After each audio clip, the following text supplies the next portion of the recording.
Andy's been with me for 10 years and he's been a good student the whole time. He's a solid fighter as well, been fighting for about 5 or 6 years now. So no, he trains hard, especially when he's got fights coming up. He really puts the effort in.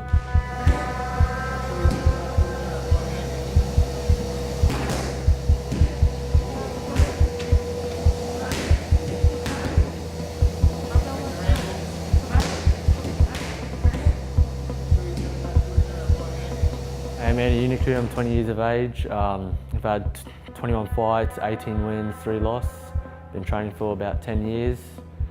And yeah, just love it. Representing Brisbane, he is Andy Juniku. Oh, a nice catch and takedown there, Daddy. One into the body there of Jacob, and he's starting to shell right up. Six a knee and drops him. Finishes with a knee to the head on the way down. Decision. Red corner, Andy Juniku. I train every day, like 2.5 hours, sometimes in the mornings and just before work, and then yeah, come home from work, go straight to training. So 5 days a week, all day, every day.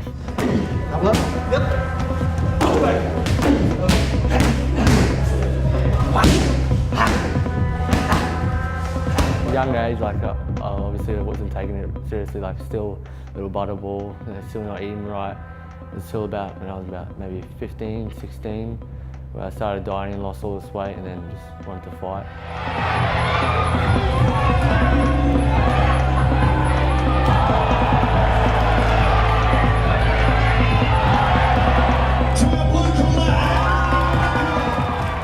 It's funny because Andy came first, and I remember when he first rocked up in his little MMA gloves, and he's a little fat boy, and he came in all like, I want to be a fighter. It was so cute. He had like a little exhibition fight when he was very young.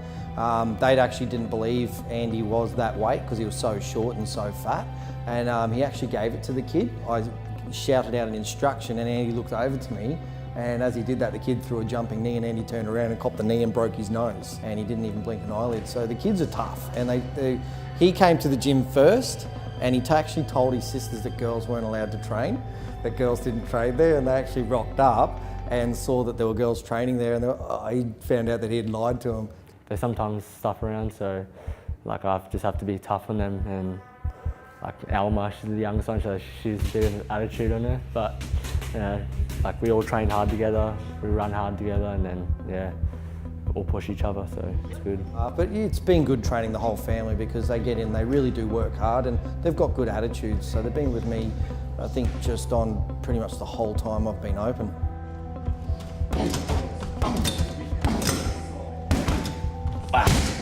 Fought in Perth, Cairns and Adelaide, and soon Melbourne. So yeah, we've been to Rebellion once before. We were down on the Roots show, so I had to stand there last time.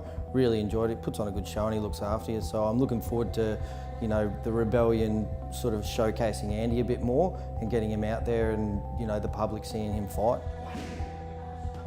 Andy Juniku is a relatively young fighter. Don't let that fool you, because he's been fighting for a lot of years in Queensland, and now fighting as an adult, he's starting to really cement his spot as a top-level fighter throughout Australia. He brings in a very exciting style, strong kicking game, and he's been honed up at the Modern Warrior gym by Scott Moss and his team, and he's ready to showcase his skill and make a name for himself in Australia's premier Muay Thai promotion and walk away with the coveted WMC Australian title. Beautiful takedown there from Rebellion.